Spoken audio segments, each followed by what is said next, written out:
Dear students, today we are going to study a very important chapter of chemistry, and that is periodic classification of element. What is the sense of periodic classification of element? Periodic classification of elements means grouping together those elements having similar properties. Listen again, grouping together those elements having similar properties. Actually, what happened in the starting, only few elements were discovered, so it was easy for the scientists and for all to learn the properties of those elements separately. But as the more and more number of elements were discovered, it became difficult for all to learn the properties of each element separately. So what the scientists they said instead of learning the properties of each element separately, better to group the element having the similar properties. मतलब scientist लोगों ने कहा कि हम कुछ element को ऐसे group करेंगे कि जिनकी प्रॉपर्टीज ऑलमोस्ट सेम है, उनको हम एक ग्रुप में डाल देंगे। जिनकी दूसरा ग्रुप एक ऐसा बनाएंगे जिनकी प्रॉपर्टीज ऑलमोस्ट सेम है, उनको दूसरा ग्रुप बना देंगे, इस तरीके से तीसरा ग्रुप बना देंगे। तो हमको फिर क्या है, we have no need to learn the properties of each element separately, we will learn the properties of the groups. So when we make the groups, it becomes very easy for us to learn the properties of elements. क्योंकि अब हम लोग क्या करेंगे, elements की properties को ना याद करके हम ग्रुप की प्रॉपर्टीज को याद करेंगे, और ये अंडरस्टूड हो जाएगा कि अगर कोई एलिमेंट इस ग्रुप से बिलोंग करता है तो उसकी अंडरस्टूड है, उसकी प्रॉपर्टी ये होंगी. जैसे हम कहें ग्रुप ए है, उसकी प्रॉपर्टीज ऐसी होती हैं 1 2 3 4 लाइक 4 5 6 7 8 लाइक दैट. तो अंडरस्टूड हो गया कि उसके अंदर जितने भी एलिमेंट्स हैं उन सबकी प्रॉपर्टीज ऐसी ही होंगी. जैसे हम इसको ऐसे भी समझ सकते हैं कि अगर क्लास में 50 बच्चे हैं तो हर एक की जो प्रॉपर्टीज होंगी, हर एक के जो कैरेक्टर्स होंगे वो डिफरेंट होंगे.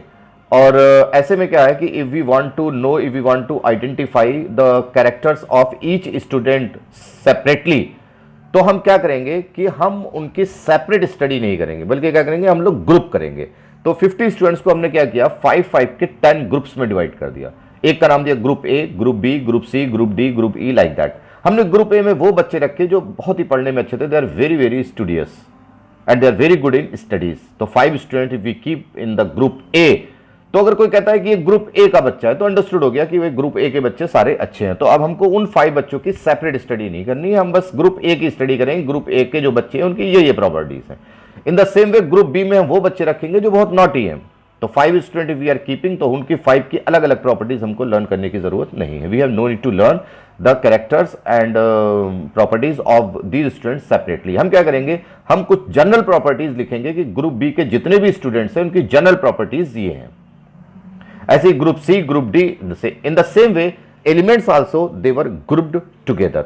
ये जो पिक्चर है which is visible to you, ये है मॉडर्न पीरियोडिक टेबल और long form of the periodic table which we are following nowadays. लेकिन इससे पहले, before that, time to time the various scientist they put an effort to classify the elements. Classification क्या करता है, classification makes our study easier and systematic. Listen again, classification makes our study easier and systematic. एक और example से समझ सकते हैं इसको. जैसे ग्रोसरी शॉप है, किराना वाली ग्रोसरी शॉप है, और all the things are very well classified on the grocery shop. जैसे शेल्फ होती है, एक शेल्फ ऐसी होगी आपको उसमें सोपी सोप मिलेंगे, एक शेल्फ ऐसी होगी जिसमें ऑयल मिलेंगे, एक शेल्फ ऐसी मिलेगी आपको जिसमें सीरियल्स मिलेंगे, मे बी जो पल्सेज हैं वो मिलेंगी, एक शेल्फ ऐसी होगा जिसमें क्रीम्स मिलेंगे.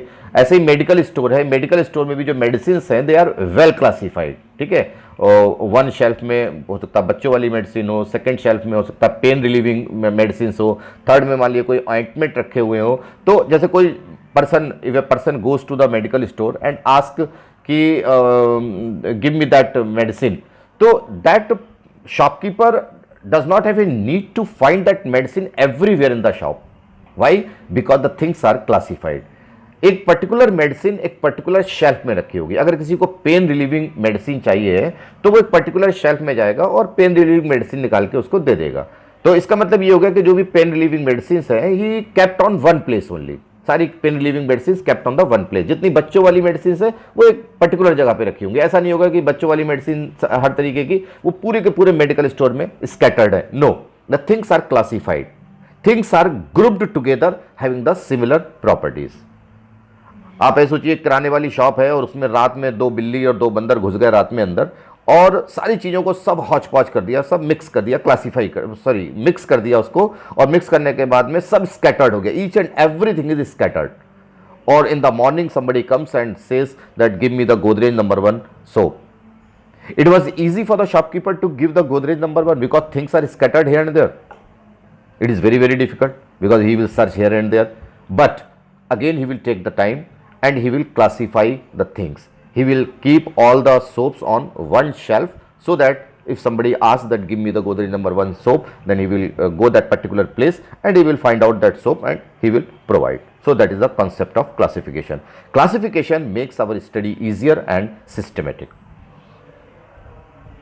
तो क्लासिफिकेशन में हम लोग करते क्या है, grouping together those elements having similar properties. तो जो सबसे पहला एफर्ट किया था क्लासिफिकेशन में वो किया था डॉबर्नियर ने, एक साइंटिस्ट थे डॉबर्नियर. He made the group of three elements together. ये जो हम आपको दिखा रहे हैं स्क्रीन पर, ये आपकी मॉडर्न पीरियोडिक टेबल है, long form of the periodic table है, and this we will study later on at the last. What are the number of groups are there, what are the number of periods are there, and how the things are classified. लेकिन उससे पहले the various scientists who put an extra effort to classify the elements, we cannot ignore them. जिन्होंने सबसे पहला effort किया था classify करने के लिए, that was name was Daubernier. तो हम लोग अपना Dauberniers classification से पढ़ेंगे और step by step various scientists के efforts देखेंगे कि how they put an effort to classify the elements. See the language. There are 115 elements at present, and it is very difficult to study the properties of all these elements separately. So time to time the various scientists suggested that if we group the elements in such a way that all those elements which have almost similar chemical properties should be kept in the same group, then it makes our study easier and systematic. This is very important point. It makes our study easier and systematic. This is the reason for the periodic classification of element. So first effort that was made by a scientist, and that is Daubernier triad. Daubernier was a scientist and he made the group of three elements together. See the language. In the year 1829, Daubernier tried to arrange the elements with similar properties into groups. He identified some groups having 3 elements each. So he called these elements as triad. Triad means the group of 3 elements together. Daubernier showed that when the 3 elements in a triad were written in the order of increasing atomic masses, the atomic masses of the middle element was roughly the average of the atomic masses of the other 2 elements. What is the sense of this? See, one triad Daubernier made of these 3 elements, that is lithium, sodium and potassium. Lithium atomic mass is 7, sodium atomic mass 23 and potassium 39.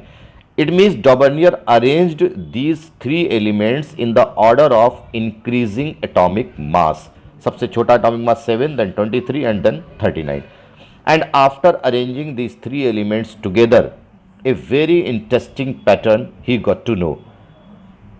He got that the atomic mass of the middle element, that was coming the arithmetic mean of the first and third.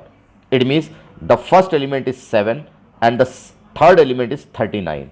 If we add them, it comes 46 and divide by 2, then what comes? 23. So this 23 is the arithmetic mean of the first and third element. Now we see the second triad. This is the second triad of the 3 elements, calcium, strontium and barium. Calcium atomic mass 40, strontium atomic mass 88 and barium atomic mass 137. And here also if we add these atomic masses of the first and third element, then roughly the atomic mass of the middle element, that was coming the arithmetic mean of the first and third one. Now the third triad, third group, that is chlorine, bromine and iodine. Chlorine 35.5, iodine 127 and the bromine, that is 80. Approx average arithmetic mean of the chlorine and iodine. This was the first effort, Daubernier. Daubernier afterwards did not get such type of elements which show almost similar properties. So this concept was discarded. He only made few group of the three elements together. But afterward he did not get such type of element which show almost similar properties. Now, second classification and the second effort that was put forward by another scientist, that is Newland, and it is called Newland law of octave. What did he say? When elements are arranged in the order of increasing atomic masses, the properties of the earth element are a repetition of the properties of the first element. This repetition in the properties of the element is just like a repetition of the earth note in the octave of music. So it is also known as law of octave. What this concept says, Newland law of octave, he says just like the musical scale. Then how many notes are there in the musical scale? 7 notes are there. The first note is sa, then re, ga, ma, pa, dha and ni. ठीक है, सा रे गा मा पा धा नी. Musical scale पे 7 notes होते हैं. एंड आफ्टर 7 नोट्स अगर हम फिर से इसके आगे सा लगाएंगे, जैसे कहते हैं सा रे गा मा पा धा नी सा, तो वेयर द सा शुड कम बिलो द सा, बिकॉज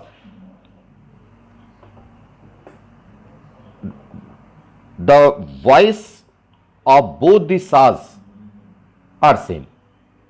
इसके बाद अगर आप रे लगाएंगे तो रे भी आपका इसके नीचे आएगा, फिर गा इसके नीचे आएगा, मा इसके नीचे आएगा, पा इसके नीचे आएगा, ऐसे धा और नी. इसका मतलब जो नोट्स जिनका वॉइस सेम है उनको हम लोग एक दूसरे के नीचे रखेंगे. बिल्कुल इसी तरीके से सेम कॉन्सेप्ट पर न्यूलैंड ने कहा कि when we arrange the element on the basis of the increasing atomic mass, then every earth element that shows the same properties as the first element. जैसे यहां पर हम एक फर्स्ट एलिमेंट रखते हैं, कोई भी यहां पर कोई एक फर्स्ट एलिमेंट रखते हैं, and we arrange the other elements on the basis of the increasing atomic mass. मतलब first element, second, third, fourth, fifth, six, seven, and after 7 element, when the earth element we keep in our hand and we think about that, then we will get to know that properties of the earth element is similar to the properties of the first one. So why we should keep the earth element separately? It is better to keep the earth element below this first element. और उसके बाद जो 9th element होगा उसकी जो properties होंगी वो इससे सिमिलर होंगी, रे से. ठीक है, उसी तरह से 10th जो एलिमेंट होगा उसकी प्रॉपर्टीज इससे रिजेंबल करेंगी, तो एक सीरीज बनके आपकी तैयार हो जाएगी. फर्स्ट सीरीज, सेकंड सीरीज, इसी तरीके से थर्ड सीरीज. देखिए, this is the Newland law of octave. देखिए, hydrogen, lithium, beryllium, boron, carbon and nitrogen. First element, second element, third element, fourth element, fifth element, six element, and one row is missing in this. Here it is oxygen, then it is sulfur, then here it is iron, that is Fe, and here it is selenium. In NCERT it is given, and the reference also it is given, you can see clearly. So this is the first element, second element, third, fourth, fifth, sixth and seventh. And after this 7 element, after oxygen, when we get the fluorine, then it shows the properties similar to the hydrogen. In the same way, fluorine, sodium, magnesium, aluminum, silicon and phosphorus, and then sulfur. After sulfur again we get an element, and that is chlorine, and chlorine property resemble with the properties of fluorine and hydrogen. So we keep the chlorine below the fluorine and hydrogen. This Newland law of octave, this is simply called as law of octave because this is based on the musical scale. As the every earth note in the musical scale resemble in the voice as the first one, in the same way the Newland said, when we arrange the element on the basis of the increasing atomic mass, then every earth element that shows the similar properties as the first element.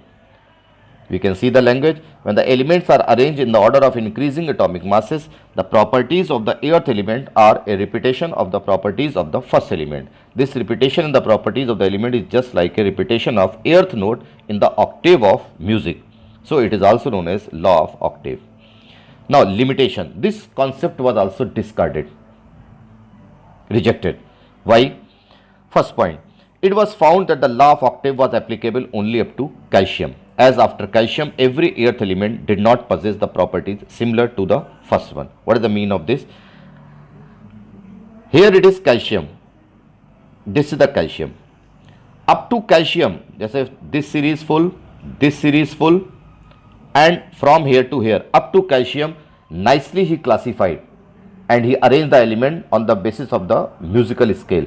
But afterwards, here and there was too much hodgepodge, means he was not getting the element having the similar properties. The elements, they were not matching with the musical scale. So after calcium, he did not classify the elements nicely. So first point it is written, it was found that the law of octave was applicable only up to calcium. Second point, it was assumed by the Newland that only 56 elements existed in the nature and no more element would be discovered in the future. But later on, several new elements were discovered whose property did not fit into the law of octave. ये second drawback है Newland law of octave का कि इन्होंने कहा था कि in the nature only 56 elements are there and which can be arranged and which can be classified. But nowadays we know more than 118 elements have been discovered so far. So it was difficult for the Newland to classify the 56 elements together. But later on so many other elements also were discovered. So on this point also this Newland law of octave was discarded. क्योंकि उन्होंने कहा था सिर्फ 56 elements है nature में, लेकिन ऐसा नहीं है, more than 56 elements have been discovered. Third point, in order to fit elements into a table, Newland adjusted two elements together in the same slot, but also put some unlike elements under the same node. What is the meaning of this sentence? In order to fit element into a table, Newland adjusted two elements together in the same slot. यहाँ पर देखिए कहीं कहीं पर ऐसा है कि इन्होंने two elements को same slot में रखा है, जैसे cobalt and nickel, cerium and lanthanum, like that, but also put some unlike elements under the same note. और कहीं कहीं पर इन्होंने ऐसा किया कि एक ही नोट में जो 4 एलिमेंट्स रखे गए उनमें से कोई एक दो एलिमेंट्स ऐसे थे जिनकी प्रॉपर्टीज अदर एलिमेंट्स की प्रॉपर्टीज से रिजेंबल नहीं करती थी. तो on this basis also the concept was discarded. The third effort that was put forward by about the classification of the element and that is Mendeleev periodic table or Mendeleev classification of the elements, and this classification was comparatively much better than the previous two, that is the Dauvergne triad and the second was Newland law of octave. Mendeleev, before classification, he kept two things in the mind. First, he said, I will arrange the elements on the basis of the increasing atomic mass. One thing very important, he said that I will arrange the element on the basis of the increasing atomic mass. It means in the classification I will keep that element first which will have the lower atomic mass. Second point, I will group those elements together which have the similar properties. Mendeleev said I am going to classify the elements and I will keep those elements together which almost have the similar properties. So before classification of the elements, the Mendeleev kept these two things in the mind. First, increasing atomic mass, and the second is grouping together of elements having similar properties. Now, Mendeleev periodic law. What is Mendeleev periodic law? According to Mendeleev periodic law, the properties of elements are a periodic function of their atomic masses. This is called Mendeleev periodic law.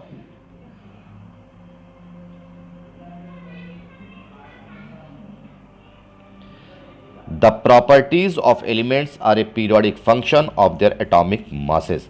It means when we arrange the elements on the basis of the increasing atomic mass, then we observe the repetition in the properties. It means if we arrange continuously the elements on the basis of the increasing atomic mass, after some time we get an element whose properties is similar to the properties of the previous one. This is the sense of this. The properties of the element are a periodic function. Periodic function का मतलब होता है कि after certain time interval, after certain time we get an element whose properties resemble with the properties of the previous one. ये है Mendeleev classification of elements. He did not classify all the elements because nowadays 118 elements have been discovered. But that time, whatever the number of elements were discovered, he tried to classify. This Mendeleev classification also has some drawbacks, some shortcomings, that also we will discuss one by one. but you just see this is the Mendeleev classification of element. So first of all, we will study the merits of Mendeleev classification of the element. Merit means good point, and afterwards we will study the demerits, and that is bad points. ठीक है, तो first merit क्या है कि Mendeleev periodic lab predicted the existence of some elements that had not been discovered at that time. In fact, Mendeleev left some proper gaps for the undiscovered element like gallium, scandium and germanium. When these elements were discovered later on, they were placed in those gaps without disturbing the existing element. See, what is the sense of this? If we magnify this, then somewhere you see below this is the boron, and below the boron this is the empty space. It means when the Mendeleev was classifying the elements, then he did not get such type of element which could be kept at this place below the boron. तो इस जगह को उन्होंने क्या किया, इसको empty छोड़ दिया. But he said that later on in the future this element will be discovered, and when this element will be discovered, then its position will be here only. तो since it was below the boron, तो इसको नाम दिया उन्होंने एका boron. एका means होता है बिलो, तो इस एलिमेंट्स को उन्होंने उस वक्त नाम दिया एका बोरान. एक एलिमेंट होगा जो बोरान के नीचे रखा जाएगा. फिर देखिए एल्युमिनियम, ये आपका एल्युमिनियम, और below the aluminium also there is a gap, this one, and this element he said as Eka aluminum. In the same way, next element you see silicon, and below the silicon also this is the gap, and he said as Eka silicon. So these three gaps he kept that time, and he said that these elements will be discovered later on, or when these elements will be discovered, their position will be here only. तो एक को नाम दिया Eka boron, Eka aluminum और Eka silicon. And when these elements were discovered later on, then the scientist was surprised. Then the properties of these undiscovered element, which was told by the Mendeleev, जब इनको reality में जब ये element discover हुए तो इनकी properties almost similar मिली जो property define की थी मेंडलीव ने. उन्होंने कहा था कि एक एलिमेंट ऐसा डिस्कवर होगा आगे चल के बोरान के नीचे, उसकी प्रॉपर्टी ये होगी, ये होगी, ये होगी, ये होगी, इस तरीके से. और जब वो एलिमेंट डिस्कवर हुआ तो scientist were very much surprise, उनकी जो प्रॉपर्टीज थी वो ऑलमोस्ट सिमिलर थी. तो ये सोचिए कि मेंडलीव ने कितना अच्छे से स्टडी किया होगा कि एक वो एलिमेंट जो उस वक्त डिस्कवर भी नहीं था, even then he defined and he predicted the properties. तो ये जो फर्स्ट पॉइंट है हमारा वो ये है कि इन्होंने जो गैप छोड़ा ये इनका पॉजिटिव पॉइंट है. अगर ये गैप ना छोड़ते तो क्या होता कि जब वो एलिमेंट डिस्कवर होते तो उनके लिए जो मेन स्केलेटन है पीरियोडिक टेबल का उसमें रखने की जगह नहीं मिलती. तो this is the positive point of the Mendeleev classification कि he left some gap for the undiscovered element.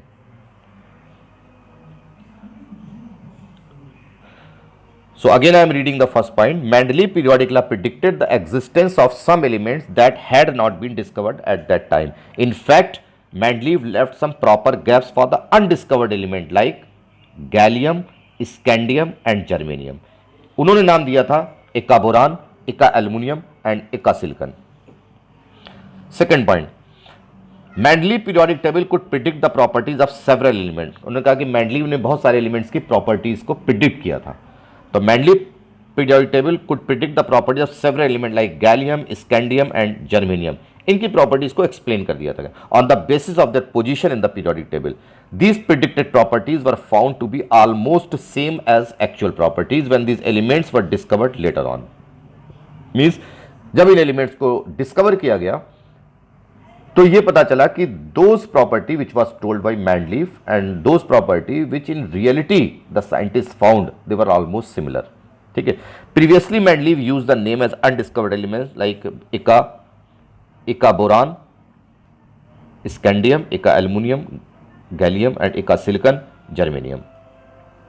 देखिए ये this is one table which is given here. One element Eka aluminum, it means below the aluminum, Eka aluminum, and Mendeleev when he predicted the properties he said कि ये element अभी नहीं है लेकिन ये future में डिस्कवर होगा और तब उसका एटॉमिक मास 68 होगा, डेंसिटी 5.9 होगी, मेल्टिंग पॉइंट लो होगा, उसके क्लोराइड का फार्मूला इस तरीके का होगा EaCl3 और जो फार्मूला ऑफ ऑक्साइड होगा वो Ea2O3 टाइप का होगा। और जब ये एलिमेंट रियलिटी में डिस्कवर हुआ तब ये देखा गया कि उसका एटॉमिक मास 69.7 था, ऑलमोस्ट टू 68, डेंसिटी उसकी 5.94 थी, ऑलमोस्ट 5.9, मेल्टिंग पॉइंट लो था और उसका रियलिटी में मेल्टिंग पॉइंट 30.2 डिग्री सेल्सियस था जो कि काफ़ी लो था। और जो क्लोराइड का फार्मूला था वो gallium chloride GaCl3, formula of oxide Ga2O3। तो ये भी एक अच्छा पॉइंट हो गया, पॉजिटिव पॉइंट हो गया कि उन्होंने एलिमेंट्स की प्रॉपर्टीज को प्रिडिक्ट कर दिया था। Third, Mendeleev periodic table could accommodate noble gases when they were discovered. It did not disturb the original arrangement of the Mendeleev periodic table. Mendeleev periodic table के बाद में जब नोबेल गैसेस डिस्कवर हुई थी तो उन नोबेल गैसेस को periodic classification में यहां पर लास्ट में जगह दी गई इस तरीके से, without disturbing the main skeleton of the Mendeleev classification of elements या Mendeleev पीरियोडिक टेबल। तो ये भी एक अच्छी बात हो गई कि जो नोबेल गैसेज हैं उनको कहीं बीच में नहीं रखा गया। नोबेल गैसेज जब डिस्कवर हुई तो उनको साइड में रखा गया without disturbing the main skeleton of the periodic table. अब हम पढ़ेंगे demerits, anomalies of Mendeleev classification of elements. पहली demerit, the position of isotopes could not be explained.